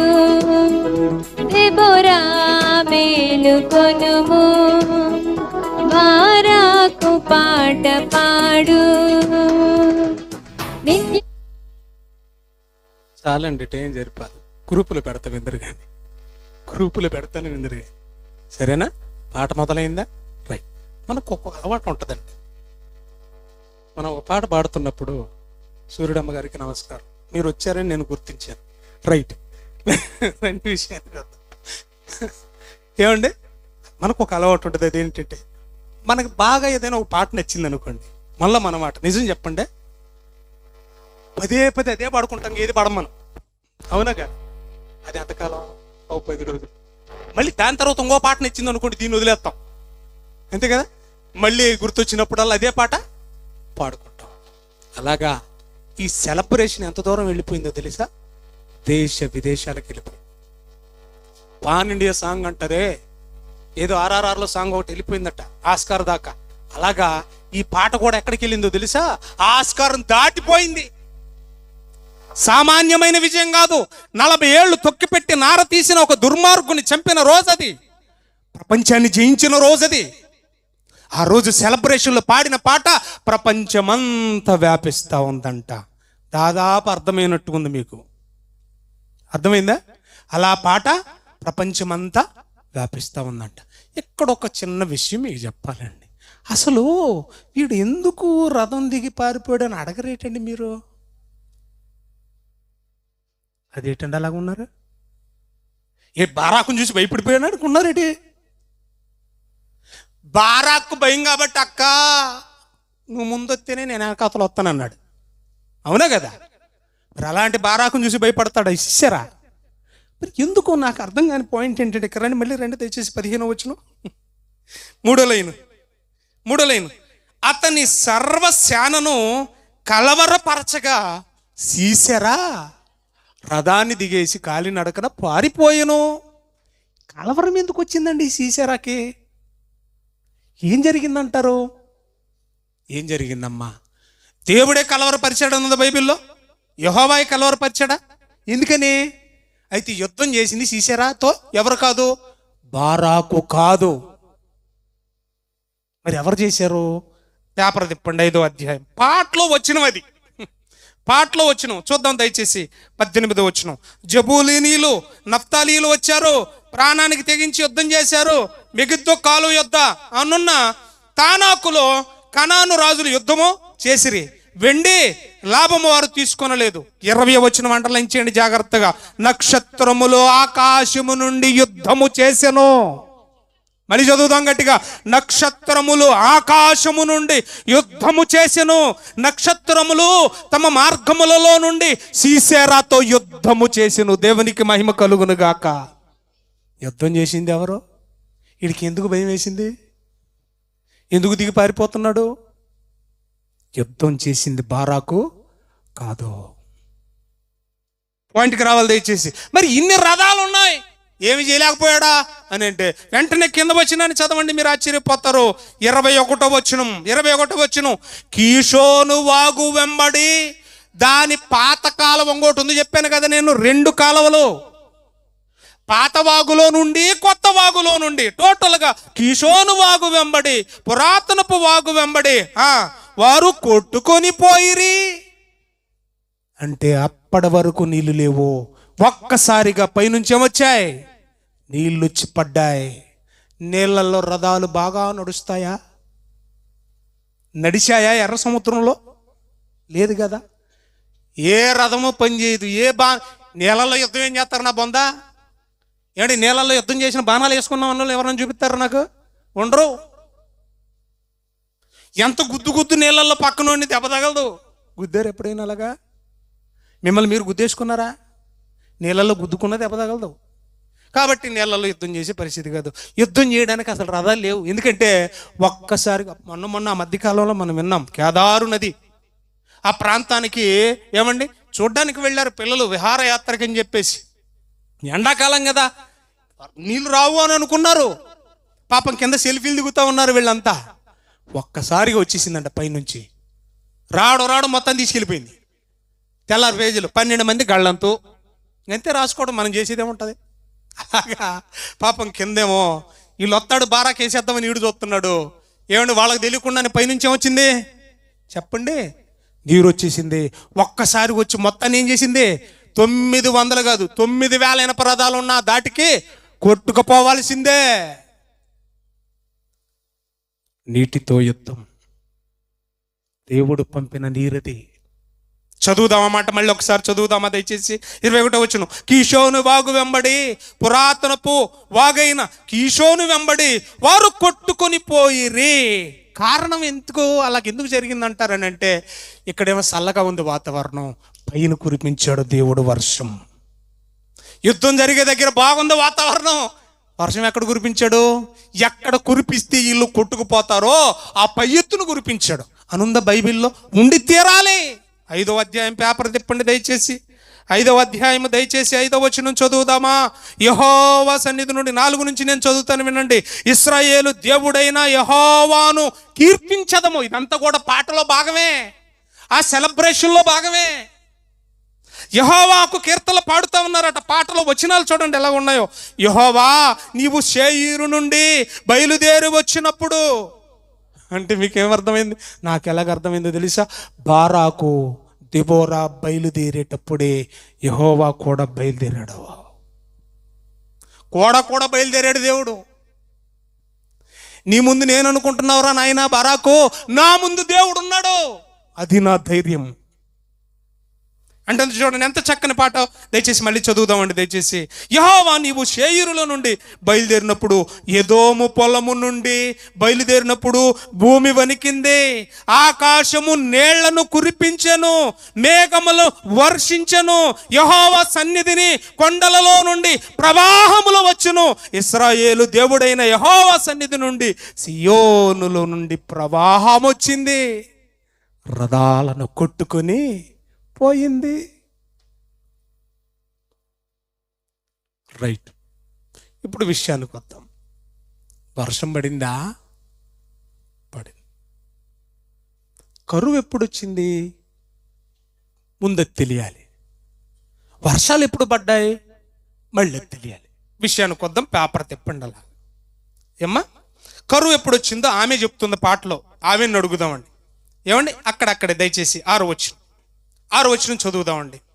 అనాతు కుమారుడైన షంగరు దినములలో, పాయింట్ నోట్ ఇచ్చేయాలి. 6వ వచనం 5వ అధ్యాయం చూడండి.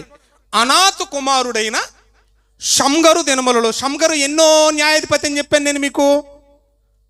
3వాడు. మొదటి వ్యక్తి ఒత్నీయేలు, 2వ వ్యక్తి చచ్చిపోయిన యెహూదు, 3వ వ్యక్తి షంగరు, 4వ వ్యక్తి దెబోరా. అంటే చచ్చిపోయిన న్యాయాధిపతికి దెబోరాకు మధ్యలో ఇంకొక ఆయన ఉన్నాడు. ఆయన పేరు ఎవరట? షంగరు. ఇప్పుడు ఆయన గురించి మాట్లాడుతుంది దెబోరా. ఏమని మాట్లాడుతుందో చూడండి. అనాథ కుమారుడైన షంగరు దినములలో, యాయేలు దినములలో రాజమార్గములు ఎడారులాయను. ఆగుదాం, ఇక్కడ బాగా ఆలోచించాలి. కరువు ఎప్పుడు వచ్చిందనే దానికి సమాధానం ఆమె చెప్తుంది. పాయింట్ నోట్ ఇచ్చేయాలి. ఈవిడ కాలంలో వర్షం పడింది, అంతే కదా. దెబోరా కాలంలో ఏం పడ్డాయి? వర్షాలు పడ్డాయి. ఆ వర్షమే శత్రు సైన్యాన్ని మొట్టు పెట్టేసింది. అది పాటలో మనం విన్నాం. రైట్. అయితే కరువు ఎప్పుడు వచ్చిందనే దాని గురించి ఆలోచిస్తుంటే ఆమె చెప్తుంది, పాటలో రాస్తుంది ఏమని? షంగరు దినములలో రాజమార్గములు ఎడారులాయను. ఏమర్థమైంది మీకు? ఎక్స్ప్లెయిన్ చేస్తాను, బాగా వినండి. రాజమార్గం అంటే ఏడీబీ రోడ్ లాంటిది కాదు. రాజమార్గం అనేది ఏంటంటే మనం ఇంగ్లీష్లో చెప్పనా? హైవే. హైవే అంటే ఏంటి? రాజమార్గం. రైట్. హైవే ఎలాగుంటుంది? ఎడలపు కనుకమ్మ తిరుగుతానే ఉంటాయి, రాత్రి ఉండదు పగలు. ఏడీబీ రోడ్ చూడండి, రాత్రులు అయితే ఖాళీగా ఉంటుంది. మరి హైవే రాజమార్గం ఖాళీగా ఉండదు. ఇది ఎందుకు ఈ మాట, ఈ పదప్రయోగం చేశారంటే ఇక్కడ జనాలు బాగా మంచిగా సమృద్ధిగా ఉన్న దినాలలో మనుషులు సమృద్ధిగా ఉన్నారు, ఎక్కువగా ఉన్నారు. జనాలు ఎక్కువగా ఉన్న ప్రాంతాలు అంటే రహదారులు లాంటి ప్రాంతాలు. బళ్ళు ఎక్కువగా తిరిగేది రహదారుల్లో. అలాగే జనాలు ఎక్కువగా ఉండేది సమృద్ధి ఉన్న చోట.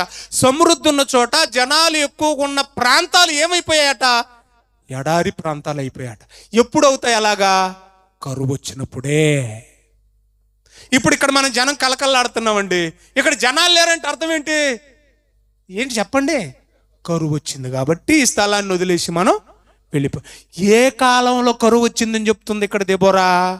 షంగరు దినములలో. తిప్పుదాం మళ్ళీ అలాగా. ప్రయాణస్తులు చుట్టూ త్రోవల్లోనే నడిచిరి, ఇశ్రాయేలీల అధిపతులు ఇప్పుడు షంగరు దినముల్లో. బాగా నోట్ చేయాలి. ఇశ్రాయేలీల్లో అధిపతులు లేరంట. దెబోరాను నేను కూడా అప్పటికి ఇంకా పాలనలోకి రాలేదు అని చెప్పేస్తుంది. ఇశ్రాయేలీల్లో నేను తల్లిగా ఉండక మునుపు ఈ ప్రాంతములో వారు లేకపోయిరి. 2 చోట్ల చూడండి అక్కడ ఏమన్నాడు? అధిపతులు లేకపోయిరి, వారు లేకపోయిరి. ఉందమ్మా అదే వచనంలో. అధిపతులు లేకపోయిరి, తర్వాత లాస్ట్లో ఏమన్నాడు? వారు లేకపోయిరి. వారు లేకపోయిరి, అధిపతులు లేకపోయిరి అంటే అర్థం ఏంటి? పుట్టినట్లో రాశాడు చూడండి. ఏమన్నాడు చూడండి దయచేసి. గ్రామాలు నిర్జనములాయను. అంటే అర్థం ఏంటి? జనాలు ఊర్లలో లేరు. ఎందుకు లేరు? కరువు వచ్చింది. ఎవరి కాలంలో? 3వ న్యాయాధిపతి అయిన షమ్గరు దినములలో కరువు వచ్చింది. అప్పుడు బెత్లెహేము నుండి చెప్పాలి, నయోమి తన ఫ్యామిలీని వెంట పెట్టుకొని ఎక్కడికి వెళ్ళింది? ఇది చెప్పడానికి ఎంత లాగాల్సి వచ్చిందో చూడండి. ఇప్పుడు మీరు తిన్నగా అడిగేశారనుకోండి, ఏమండి ఏ న్యాయాధిపతి 14 మంది ఉన్నారు కదండి, ఏ న్యాయాధిపతుల కాలంలో వచ్చిందండి అంటే ఇప్పుడు మరి టక్కున ఒక మాటలో చెప్పేస్తారు లేదా? ఏ న్యాయాధిపతుల కాలంలో కరువు వచ్చింది చెప్పండి, గట్టి చెప్పండి. 3వ న్యాయాధిపతి అయిన షమ్గరు దినములలో. అది రావడానికి ఎంత చేయాల్సి వచ్చింది. రెండోది, ఏ న్యాయాధిపతి కాలంలో మరలా వర్షం పడింది? ఏమండి? దెబోరా న్యాయాధిపతిగా ఉన్న కాలంలో సిసెరాను అంతమొందించిన దినమున దేవుడు వర్షంతో భూమిని తడిపాడు, కరువు దినాలు తీసేశాడు. బాగుందండి. ఇప్పుడు అసలైన పాయింట్ చెప్పి ముగిస్తాను. బెత్లెహేములో వర్షం పడ్డదన్న సంగతి మోయాబు దేశంలో ఉన్న నయోమి గారికి ఎవరు చెప్పారు? ఎవరు చెప్పారు? గంగాధర్ మాస్టర్ చెప్పాడు అనకండే, ఆయన లేడప్పుడు. ఎవరు చెప్పారండి? ఎవరో ఒకరు చెప్పారు. సింపుల్గా చెప్తున్నాను. ఈ పాట నేను ఇందాక చెప్పాను కదా, ఆస్కార్ అవతలకి వెళ్ళిపోయింది. ఈ పాట, ఈ సెలబ్రేషను వర్షాలు పడ్డ వెంటనే కదా ఈ సెలబ్రేషన్ జరిగింది. ఈ పాట అందరి నోళ్లలో నానుతుందంట. తపేలాలో, డేక్షాలో సత్తుబిందులో అనుకుంటూ వస్తున్నాడట. దెబోరా పాట పాడు అంట వస్తున్నాడట. ఇడు వచ్చేవాడు అమ్ముకోవడానికి బిందులో, ఇతర బిందులో, సత్తు బిందులో అంటే పర్లేదు. మధ్యలో ఏమేసేస్తున్నాడు? మాట్లాడరేటండి బాబు మీరు. చిన్న బాకాలు ఎట్టేసుకుని ఛార్జింగ్ కదా అర్థం అంటారు కదా. ఉల్లిపాయలు కేజీ 2 కేజీలు ఏదో చెప్పుకుంటూ ఉంటాం. మధ్యలో వచ్చేస్తుంది. అది ఇప్పుడు ఉంది కాదు, అప్పటి నుంచో ఉంది. ఉల్లిపాయలు అంటున్నాడు. మధ్యలో దెబోరా బారాకు పాట పాడు అంటున్నాడు. ఎందుకు పాడాలంటే నీళ్ళు వచ్చేసా, వర్షం వచ్చేసింది, కురిసేసింది, ముంచేశాడు దేవుడు, వర్షం కురిపించేశాడు, చంపేశాడు. ఈ మొత్తం స్టోరీ పల్లవులో వచ్చేస్తుంది, చరణంలో వచ్చేస్తా ఉంది. రైట్. తర్వాత దుప్పట్లో అంటా వస్తా ఉన్నాడు. దుప్పట్లో అమ్ముకున్నాడు. మధ్యలో ఏమేస్తున్నాడు? పాట వేసేస్తున్నాడు. దెబోరా పాట, బారాకు పాట. బాగుంది పాట. రైట్. ఈ విధంగా వ్యాపారం చేసుకునే వాళ్ళందరూ ఏం చేశారంటే మోయాబు దేశానికి వెళ్ళడం. ఉల్లిపాయలు అమ్ముకునేవాడు పాట మాంతలేదు, దుప్పట్లు అమ్ముకునేవాడు పాట మాంతలేదు. చెప్పండి. ఆ పిచ్చి ఉంటాయి కదా, కమ్మలు అవి ఉంటాయి కదా, ఏమంటారు వాటిని మీరు? రోల్డ్ గోల్డ్ అమ్ముకునేవాడు పాట మాంతలేదు. బట్టలు అమ్ముకునేవాడు పాట మాంతలేదు. బయట సాయంకాలం వేళ చేదురు బావి దగ్గరికి వెళ్ళి బావి దగ్గర నీళ్లు చేదుకునే స్త్రీలు వింటా ఉంటారంటే ఈ పాటలు. వీళ్ళు వ్యాపారం చేసుకోవడానికి ఊర్లోకి వచ్చి వాళ్ళు పాడే పాటలు వింటా ఉన్నారట. అలాగే నయోమి కూడా ఒకరోజు బావి దగ్గరికి వచ్చింది, నీళ్ళు చేదుకుంటుంది. ఏమంటే కడగెత్తగా వెళ్తుంది, కోడలు వస్తుంది, బయటికి వెళుతుంది. ఏమంటే వాళ్ళ ఇంటికి కూడా వ్యాపారస్తులు వస్తూ ఉన్నారు, పోతా ఉన్నారు. వాళ్ళు కూడా మనుషులే కదా, సంసారం చేస్తున్నారు, సొమ్మేదు కొనుక్కుంటారు కదా, వస్తున్నారు. కింద కూర్చునే వాళ్ళు కాదు ఇప్పట్లాగా. అప్పుడు ఇప్పటికీ ఒక సాంప్రదాయం నడుస్తూ ఉంటుంది. మీరు చూడండి, నేను చెప్పినది, తాడి తోటకి వెళ్ళాక తాడి తోటలో సపరేట్గా ఒక షాప్ ఉంటుందండి, షాపింగ్ మాల్ ఉంటుందండి. అక్కడికి వెళ్తే కింద మనం పడుకునే పరుపు లాంటిది ఉంటుందండి. శుభ్రంగా మనల్ని కూర్చోబెడతారు. తర్వాత మనం తాడ తీసేసి ఆ ఖాళీ పరుస్తూ పంపించేస్తారు. తెలుసు కదా మీకు ఈ సంగతి అంతా కూడా. ఎలా ఇసిరేస్తాడు ఒక చీర, ఎలా ఇసిరేస్తాడు ఒక చీర, మొత్తం లాగేసుకుంటాడు డబ్బులన్నీ. అంతే కదా. అంటే దాన్ని ఏమన్నారంటే తివాచి అన్నారు. దాన్ని ఏమన్నారు చెప్పండి? తివాచి. అలాగే పురాతన కాలంలో ఒక దుప్పటేసే వాళ్ళు ఎవరైనా వ్యాపారస్తులు ఇంటికి వస్తే దాని మీద కూర్చొని అమ్మాయి ఈ మట్టి గాజులు, అమ్మాయి ఇత్తడి గాజులు, అమ్మాయి ఈ గాజులు అని చెప్తా ఉంటాడు. మొత్తం వరుసగా తివాచి మీద పెడతాడు, అమ్ముకొని పోతాడు. సో అలా వ్యాపారస్తులు మోయాబు దేశానికి వెళ్ళారు. వీళ్ళు ఎవరు వెళ్ళినా కూడా ఈ పాట మాత్రం పాడుతూ ఉండేవాళ్ళు అనమాట. ఆ పాట విన్న తర్వాత సమాచారం తెలిసిపోయింది, తిరుగు ప్రయాణం కట్టేసింది అని. మీకెలా తెలిసింది పాస్టర్ గారు అంటే నాకు బైబిల్ చెప్పింది. చూద్దాం, బైబిల్ ఓపెన్ చేద్దాం. దయచేసి అందరు బైబిల్ ఓపెన్ చేద్దాం. 5వ అధ్యాయము ముగింపుకు వచ్చేసాం. 5వ అధ్యాయము 8వ వచనం. ఇశ్రాయేలీలు కొత్త దేవతలను కోరుకొనగా యుద్ధము ద్వారముల యొద్దకు వచ్చెను. ఇశ్రాయేలీల్లో 40,000 మందికి ఒక కేడమే గాని ఈటియే గాని కనబడలేదు. అక్కడి నుంచి 9వ వచనం జాగ్రత్తగా వినాలి. జనులలో ఇశ్రాయేలీల అధిపతులు సంతోషముగా సిద్ధపడిరి, వారి యందు నాకు ప్రేమ కలదు, యెహోవాను స్తుతించుడి. 10వ వచనం వెరీ వెరీ ఇంపార్టెంట్. చూడాలి. తెల్లగాడిదలను ఎక్కువారలారా, రెండోది తివాచీల మీద కూర్చుండు వారలారా, మూడోది త్రోవలో నడుచువారలారా, ఈ సంగతి ప్రకటించండి. ఏమర్థమైందమ్మా? వ్యాపారం చేసేవాళ్ళు తెల్లగాడిదల మీద వెళ్ళేవాళ్ళు ఆ కాలంలో. అర్థమవుతుందా? సరుకు దేని మీద తీసుకెళ్లేవాళ్ళు? Business men. ఇంకేమన్నాడు? రెండోది ఏమన్నాడు చూడండి దయచేసి. తివాచీల మీద కూర్చుండు వారులారా, వీళ్ళు కూడా వ్యాపారస్తులే. నేను ఇందాక చెప్పాను కదా, గాజులు దుప్పట్లు బట్టలు అమ్ముకునే వాళ్ళు కూడా ఏమండి వ్యాపారం చేసేవాళ్ళు. తివాచీల మీద కూర్చుండేవాళ్ళు. త్రోవలో నడుచువారు, వాళ్ళు కూడా వ్యాపారస్తులే. టోటల్గా ఈ వ్యాపారస్తులు ఏం చేస్తున్నారు? దెబోరా పాట పాడుతున్నారు, బారాకు పాట పాడుతున్నారు. అదే ప్రకటన. ఇంకా చూడండి తర్వాత, వీళ్ళు కాండ్రదుని దూరముగా నుండివారు, నీళ్లు చేదుకున్న స్థలములో నుండివారును యెహోవా నీతి క్రియలను ప్రకటించెదరు. తర్వాత ఇశ్రాయేలీల గ్రామాలలో ఆయన జరిగించు నీతి క్రియలను. మరి బెత్లెహేము ఇశ్రాయేలీల గ్రామం కాదా? అంటే బెత్లెహేమును దేవుడు వర్షంతో దర్శించాడు. బారాకు దెబోరా కాలంలో లేదా వారి హయాములో వారు న్యాయాధిపతులుగా ఉండగా దేవుడు సిషెరాను యాబీనును అంతం చేశాడు. అది ఎలాగంటే సియోనులో నుండి దేవుడు వర్షాన్ని పంపించి వర్షపు జలముల ద్వారా వారిని నాశనం చేశాడు. టోటల్గా బెత్లెహేములో వర్షం పడింది. తీడు దయచేసి రూతు గ్రంథం 1వ అధ్యాయం, రూతు గ్రంథం 1వ అధ్యాయం 6వ వచనం. వారికి ఆహారం ఇచ్చుటకు యెహోవా తన జనులను దర్శించెనని ఆమె మోయాబు దేశములో ఉండి వినెను. ఎక్కడుండిన్నదంట పాపం నయోమి? ఎవరు చెప్పారు? ఎవరు చెప్పారు? వ్యాపారస్తులు. వ్యాపారస్తులకి ఎలా తెలిసింది? దెబోరా బారాకుల సెలబ్రేషన్. చూసారా ఎంత కనెక్షన్ ఉందో? ఎట్టకేలకు విషయం సమాచారం తెలుసుకుంది. విని వెంటనే కోడల్ని వెంట పెట్టుకొని ఎక్కడికి వచ్చింది? మరలా తిరిగి బెత్లెహేముకు వచ్చింది. నేను బైబిల్ మూసేస్తున్నాను, ఇక్కడ ఒక పాయింట్ టచ్ చేస్తాను చూడండి దయచేసి. చివరి వచనం 1వ అధ్యాయం రూతు గ్రంథం. అట్లు నయోమి ఆమెతో కూడా, బాగా వినాలి పాయింట్, నా వైపు చూడండి. మంది బెత్లెహేం సాదృశ్యం చెప్తున్నాను. మంది ఏంటి చెప్పండి? ఏది బెత్లెహేము? మనం వచ్చాము మోయాబు. ఎక్కడికి వచ్చాం మనం? ఇప్పుడు ఎక్కడున్నాం మనం? మరణాలు ఇక్కడుంటాయి. మరణాలు ఎక్కడ ఉంటాయి? మోయాబులో ఉంటాయి. అర్థమవుతుందా? కానీ మనం బ్రతికున్నా మరణించినా ఒకటి గుర్తుపెట్టుకోవాలి. ఈ రూతు గ్రంథం మనకు నేర్పే పాఠం ఏంటో తెలుసా?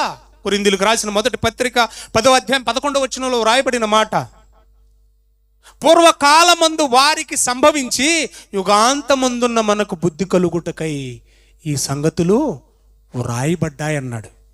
అంటే రూతు గ్రంథాన్ని మనం చదువుతున్నప్పుడు పూర్వకాలమందు వారికి సంభవించిన సంభవాలు యుగాంతమందున మనకి ఏం కలగాలని ఇవి గ్రంథస్థం చేయించి మన చేతుల్లో పెట్టాడు? మనకు బుద్ధి రావాలి. అంటే ఈ రూతు గ్రంథాన్ని చదివినప్పుడు మనకు రావాల్సిన బుద్ధి ఏంటంటే, మనం ఉన్నది మోయాబని, మరలా మనం తిరిగి బెత్లెహేముకు వెళ్ళాలని. వెళ్ళేటప్పుడు నువ్వు ఒక్కడివి వెళితే, ఒక్కదాని వెళితే కుదరదు. జబ్బ మీద చెయ్యేసుకొని రూతుని తీసుకెళ్ళాలి. అనగా దేవుణ్ణి ఎరుగని అన్య జనాలు ఈ లోకంలో చాలా మంది ఉన్నారు. అర్థమవుతుంది మీకు? రూతు ఎవరికి సాదృశ్యం? లోకస్తులకి. రూతు ఎవరికి సాదృశ్యం? ఆన్యులకి. నువ్వు దేవుని బిడ్డవైతే తిరిగి మరలా బెత్లెహేముకు వెళ్ళేటప్పుడు ఏం చేయాలో తెలుసా? నీతో కూడా అన్యులను మార్చుకొని రక్షణలోనికి తీసుకొచ్చి వారిని కూడా వెంట పెట్టుకొని బెత్లెహేముకు తిరిగి వెళ్ళాలి. ఏ టైంలో వెళ్ళాలి? అక్కడే ఉంది. కోతకాలమున వారు బెత్లెహేముకు తిరిగి వెళ్ళిరి. అదే మనం బైబిల్ చదువుతుంటే సువార్తలు చెప్తా ఉంటాడు, విత్తువాని ఉపమానం గురించి ఉపమానాలలో వ్రాస్తుంటాడు, కోత యుగ సమాప్తి. కోత ఏంటి చెప్పండి? యుగ సమాప్తి. అది యేసుక్రీస్తు రెండవ రాకడా. అదే దేవుడు ఈ భూమిని దర్శించబోయే రోజు, బెత్లెహేమును దర్శించిన రోజు. ఆ రోజైతే భూమిని దేవుడు దర్శించబోయే రోజే రెండవ రాకడా. అదే కోతకాలము, అదే యుగ సమాప్తి. ఆ రోజు నీవు ఒక్కడివే తిరిగి బెత్లెహేముకి వెళితే రానివ్వడు దేవుడు. మరి ఏం చేయాలి పాస్టర్ గారు అంటే, నీ వంతుగా సువార్త ప్రకటించాలి, నీ వంతుగా ఆత్మలను సంపాదించాలి. వెనువెంట వారిని వెంట పెట్టుకుని వెళ్ళితేనే తప్ప నీకు బెత్లెహేముకు ప్రవేశం లేదు. మరణాలు అంటారా? వస్తాయి పోతాయి, వస్తాయి పోతాయి. కానీ జనన మరణాల మధ్య కాలంలో నీవు చేయవలసిన పని ఒకటి ఉంది. అదేంటంటే, నిన్ను మోయాబుకు పంపింది. అందుకే దేవుడు నయోమిని మోయాబుకి ఎందుకు పంపించాడు? Selection correct కాదనుకో.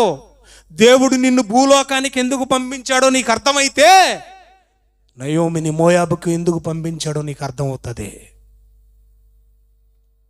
అన్యురాలను మార్చుకుంది. ఈ లోకంలో ఉన్న అన్యులైనటువంటి వారిని, సహోదరుల్ని, సోదరీమణులను మనం మార్చుకోవాల్సిన బాధ్యత మన మీద ఉంది. వారిని మనతో పాటు వెంట పెట్టుకుని తిరిగి బెత్లెహేముకు వెళ్ళాలి. కాబట్టి ప్రియమైన దేవుని వారలారా, చావు మనల్ని ఎప్పుడు, ఎలా, ఏ విధంగా, ఏ క్షణం, ఏ టైంలో పలకరిస్తుందో మనకు తెలియదు. కానీ మనం వెళతాం ఒకరోజు. వెళ్ళేటప్పుడు ఒంటరిగా వెళ్ళకూడదు. వింటున్నారు కదా బాగా? రిక్తహస్తాలతో మనం వెళ్ళకూడదు. రిక్తహస్తాలతో మనం వెళ్ళకూడదు. మనతో పాటు ఏం చేయాలి? కొంతమందిని తీసుకొని వెళ్ళాలి.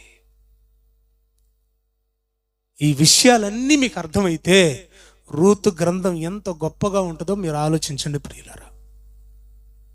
ఈ లోకానికి వచ్చాక జనన మరణాలు అనేవి మనల్ని పలకరిస్తూనే ఉంటాయి. కానీ మనం ఆలోచించవలసిన విషయం ఏంటంటే, జనన మరణాల మధ్య కాలంలో ఈ మోయాబుకు దేవుడు నిన్నెందుకు పంపించాడో. మనం అప్పుడప్పుడు అంటూ ఉంటాం, ఇలాంటి మనుషుల మధ్యన దేవుడు నన్ను పుట్టించావని. కావాలనే పుట్టించాడు, కారణ జన్ముడుగా మిమ్మల్ని. ఎందుకంటే మీరు మీలాగానే బ్రతికి చావాలని కాదు, మీలాగా మీ ఇరుగు పొరుగును కూడా మార్చుకోవడానికి దేవుడు మీ మధ్యకు పంపించాడు. కాబట్టి ప్రియమైన దేవుని వారలారా, రూతు గ్రంథాన్ని స్పష్టంగా మీకు మొదటి అధ్యాయం మాత్రమే నేను ఎక్స్ప్లెయిన్ చేశాను. కరువు వచ్చింది షమ్గర్ కాలంలో, వర్షం పడింది దెబోరా కాలంలో. వర్షం పడ్డాదన్న సంగతి ఇన్ఫర్మేషన్ తెలిసింది కూడా దెబోరా కాలంలోనే. ఇదిగో ఈమె నలుగురితో వెళ్ళినప్పటికీ వచ్చేటప్పుడు అన్యులను వెంట పెట్టుకొని తిరిగి మరలా స్వదేశానికి వచ్చింది. మన స్వదేశం కూడా ఇది కాదు, అదే మనమే పాట పాడతాం, పరదేశులమో ప్రియులార మన పురము ఇది కాదు, మన బెత్లెహేం.